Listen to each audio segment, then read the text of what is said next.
മനുഷ്യൻ കമ്പ്യൂട്ടർ യുഗവും പിന്നിട്ട് robotic യുഗത്തിലെത്തി artificial ഇന്റലിജൻസിന്റെ പുതിയ സാധ്യതകൾ തേടിക്കൊണ്ടിരിക്കുന്ന ഈ ഒരു കാലത്ത് ആധുനിക മനുഷ്യന്റെ വികസന സൂചികയിൽ 6000 വർഷം പിന്നിൽ സഞ്ചരിക്കുന്ന, കൃത്യമായി പറഞ്ഞാൽ നിയോലിത്തിക് ഏജ്, അതായത് ആധുനിക ശിലായുഗത്തിൽ തന്നെ നിൽക്കുന്ന ഒരു ദ്വീപ് ജനത, പുറമെ നിന്നുള്ളവരെ ശത്രുക്കളായി കാണുകയും തങ്ങളുടെ ദ്വീപിലെത്തുന്നവരെ നിമിഷങ്ങൾക്കകം വിഷം പുരട്ടിയ അമ്പുകൾ കൊണ്ടും കുന്തങ്ങൾ കൊണ്ടും കൊല ചെയ്യുകയും ചെയ്യുന്ന അപകടകാരികളും പ്രാകൃതരുമായ ആ ഒരു മനുഷ്യരെ സ്നേഹം കൊണ്ട് കീഴടക്കിയ ഒരു വനിത. ഇത് അവരുടെ കഥയാണ്. സെന്റിനൽ ദ്വീപ് നിവാസികളുടെയും അവരെ സ്നേഹം കൊണ്ട് കീഴടക്കിയ മധുമാല ചതോപാധ്യായ എന്ന മനുഷ്യസ്നേഹിയുടെയും കഥ. ഈ ഒരു കഥയ്ക്ക് പഞ്ചാബിയോ സിനിമയുമായി എന്താണ് ബന്ധമെന്ന് വഴിയെ പറയാം. കഥയിലേക്ക്.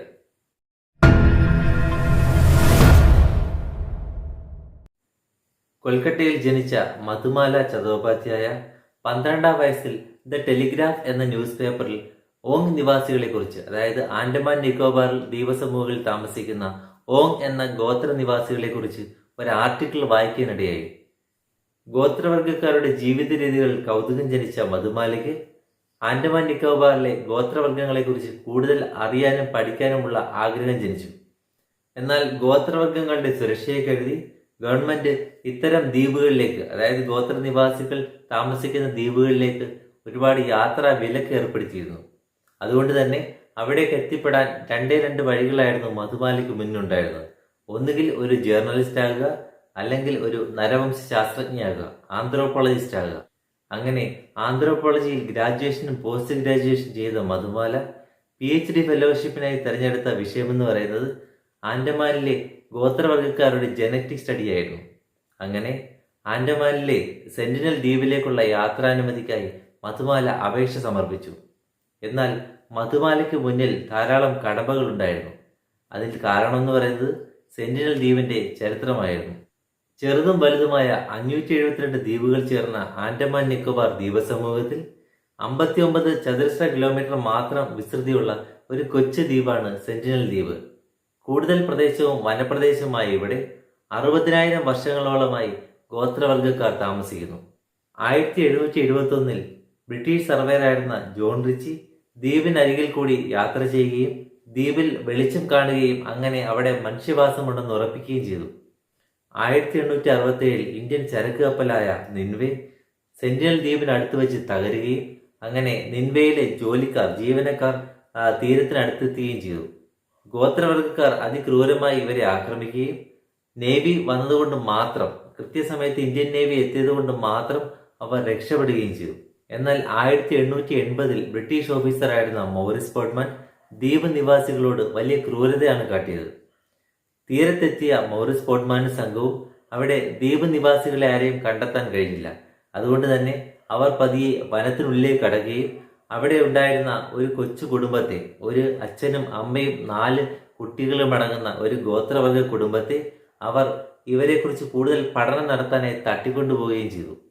എന്നാൽ കാലാവസ്ഥയിലുള്ള വ്യതിയാനവും ജീവിത സാഹചര്യങ്ങളിലുള്ള വ്യത്യാസവും കാരണം മുതിർന്നവർക്ക് സർവൈവ് ചെയ്യാൻ കഴിഞ്ഞില്ല. മുതിർന്നവർ അവിടെ രോഗത്താൽ മരിക്കുകയും കുട്ടികളെ പിന്നീട് അവർ തിരികെ ദ്വീപിലേക്ക് കൊണ്ടുവിടുകയും ചെയ്തു.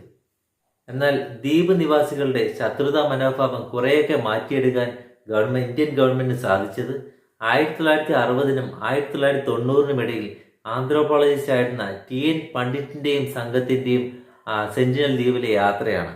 പണ്ഡിറ്റ് സംഘവും ഒരു കൃത്യമായ അകലത്തിൽ നിന്നുകൊണ്ട് തേങ്ങയും മറ്റു ഉപകരണങ്ങളും ദ്വീപ് നിവാസികൾക്ക് എറിഞ്ഞു നൽകുകയും വരുന്നവരെല്ലാം ശത്രുക്കളല്ല എന്നൊരു തോന്നൽ ദ്വീപ് നിവാസികളിൽ ഉണ്ടാക്കാൻ ഈ ഒരു സംഭവം കാരണമാവുകയും ചെയ്തു. പണ്ഡിറ്റിന്റെയും സംഘത്തിന്റെയും സന്ദർശനം കുറച്ചൊക്കെ പ്രതീക്ഷ നൽകുന്നതായിരുന്നെങ്കിലും സെന്റിനൽ ദ്വീപ് എന്ന അപകടം പിടിച്ച ദ്വീപിലേക്കുള്ള യാത്ര ഒഴിവാക്കണമെന്ന് മധുമാലയെ പലരും ഉപദേശിച്ചു. എന്നാൽ മധുമാല പിന്മാറാൻ കൂട്ടാക്കിയില്ല. അങ്ങനെ 1991 ഒരു സംഘവുമായി മധുമാല സെന്റിനൽ ദ്വീപിനടുത്തെത്തി. സെന്റിനൽ ദ്വീപ് നിവാസികളുമായി ആശയവിനിമയത്തിന് ശ്രമിച്ച മധുമാലയ്ക്കും സംഘത്തിനും നേരെ ദ്വീപ് നിവാസികൾ ഒരു ആക്രമണത്തിന് മുതിർന്നെങ്കിലും പതിയെ ആംഗ്യഭാഷയിലൂടെ തങ്ങൾ ശത്രുക്കളല്ല എന്ന് അവരെ ബോധ്യപ്പെടുത്താൻ അവർക്ക് സാധിച്ചു. ഒരു കൃത്യമായ അകലത്തിൽ നിന്നുകൊണ്ട് തേങ്ങയും മറ്റ് ഭക്ഷ്യവസ്തുക്കളും മധുമാല സെന്റിനൽസിന് നൽകാൻ ശ്രമിച്ചു. ആദ്യമൊക്കെ അവരൊന്ന് മടിച്ചു നിന്നെങ്കിലും പതിയെ അവർ അത് സ്വീകരിക്കുന്നതിലേക്ക് കത്തി കാര്യങ്ങൾ. പിന്നീട് കൂട്ടത്തിലുള്ളവരെ ഞെട്ടിച്ചുകൊണ്ട് മധുമാല മുട്ടപ്പം വെള്ളത്തിലേക്ക് ഇറങ്ങുകയും സെന്റിനൽ ദ്വീപ് നിവാസികൾക്ക് നേരിട്ട് തേങ്ങ കൈമാറുന്ന അവസ്ഥ വരെ എത്തി. അങ്ങനെ അവർക്ക് മധുമാലയോടുള്ള ഭയം മാറുകയും പതിയെ മധുമാലയുമായി കമ്മ്യൂണിക്കേറ്റ് ചെയ്യാൻ വെർബൽ കമ്മ്യൂണിക്കേഷൻ തയ്യാറാവുകയും ചെയ്തു. അങ്ങനെ അവർ പറഞ്ഞ ആദ്യത്തെ വാചകമാണ് ജബ ജബ നരിയാല, മോർ ആൻഡ് മോർ കോക്കനട്ട്സ് എന്നായിരുന്നു അതിൻ്റെ അർത്ഥം. പഞ്ചാബി ഹൗസ് എന്ന സിനിമയിൽ ഒരു ഊമയായ കഥാപാത്രം, അതായത് സംസാരശേഷി ഇല്ലാത്ത ദിലീപിന്റെ കഥാപാത്രത്തിന് മറ്റുള്ളവരോട് കമ്മ്യൂണിക്കേറ്റ് ചെയ്യാൻ വേണ്ടി ഈ ജബ ജബ എന്ന് പറയുന്ന വാചകം അവിടെ കൃത്യമായി എടുത്ത് പ്രയോഗിക്കുകയും അത് പിന്നീട് വലിയ ഹിറ്റായി മാറുകയും ചെയ്തു. അതെന്തായാലും സെന്റിനൽ ഗോത്ര വിഭാഗക്കാരുമായി ഒരു സൗഹൃദപരമായ ആശയവിനിമയത്തിന് സാധിച്ച മധുമാലയെ ഗവൺമെന്റ് ആദരിക്കുകയും പിന്നീട് ഓങ്കോ, ജരാവ എന്നീ ഗോത്ര വിഭാഗങ്ങളെക്കുറിച്ച് പഠനം നടത്താനായി മധുമാലയെ നിയോഗിക്കുകയും ചെയ്തു. അങ്ങനെ ഒരു യഥാർത്ഥ ആന്ത്രോപോളജിസ്റ്റ് അല്ലെങ്കിൽ ഒരു യഥാർത്ഥ മനുഷ്യസ്നേഹി എന്ന നിലയിൽ മധുമാല എന്നും ഓർമ്മിപ്പിക്കപ്പെടുന്നു. മധുമാലയും ഗോത്രവർഗ്ഗക്കാരും സെന്റിനൽ ഗോത്രവർഗ്ഗക്കാരുമായുള്ള കമ്മ്യൂണിക്കേഷൻ സൗഹൃദപരമായിരുന്നെങ്കിലും പിന്നീട് തുടർന്നും പുറം ലോകത്തോടുള്ള മനോഭാവത്തിന് മാറ്റമൊന്നും ഉണ്ടായില്ല എന്ന് വ്യക്തമാക്കുന്നതാണ് പിന്നീടുണ്ടായ സംഭവങ്ങൾ. 2004 സുനാമിയെ സെന്റിനൽ ഗോത്രവർഗ്ഗക്കാർ അതിജീവിച്ചോ എന്ന് പരിശോധിക്കാനായി ഇന്ത്യൻ ഒഫീഷ്യൽസ് ഹെലികോപ്റ്ററിലൂടെ സെന്റിനൽ ദ്വീപിന് മുകളിലൂടെ താഴ്ന്നു പറന്നു. വിഷം പുരട്ടിയ അമ്പുകളിൽ നിന്ന് വളരെ കഷ്ടിച്ചാണ് അവർ രക്ഷപ്പെട്ടതെന്ന് മാത്രം. 2006 വഴിതെറ്റി സെന്റിനൽ ദ്വീപിലെത്തിയ 2 മുക്കുവരെ ഗോത്രവർഗ്ഗക്കാർ അതിക്രൂരമായി കൊന്നുകളഞ്ഞു. 2018 ജോൺ അലൻ ചു എന്ന് പറയുന്ന ഒരു ക്രിസ്ത്യൻ മിഷണറി ദ്വീപിലെത്തുകയും അനധികൃതമായി ദ്വീപിലെത്തുകയും പിന്നീട് ഗോത്രവർഗ്ഗക്കാർക്കിടയിൽ ക്രിസ്തുമതത്തിന്റെ പ്രചാരണം നടത്താൻ ശ്രമിക്കുകയും ചെയ്തു. എന്നാൽ അതിക്രൂരമായി തന്നെ അദ്ദേഹത്തെയും അവർ കൊന്നുകളഞ്ഞു.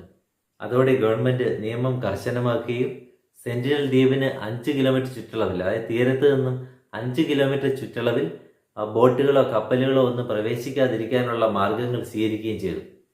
ഇതാണ് സെന്റിനൽ ദ്വീപിന്റെയും മധുമാല ചതോപാധ്യയുടെയും പഞ്ചാബി ഹൗസ് കണക്ഷന്റെയും കഥ. വീഡിയോ ഇഷ്ടമായെങ്കിൽ ലൈക്ക് ചെയ്യുക, അഭിപ്രായങ്ങൾ കമന്റുകളായി രേഖപ്പെടുത്തുക. ആദ്യമായി വീഡിയോ കാണുന്നവർ സബ്സ്ക്രൈബ് ചെയ്യുക. ക്ഷമയോടെ കേട്ടിരുന്നതിന് നന്ദി. മറ്റൊരു വീഡിയോയിൽ കാണാം. Thank you.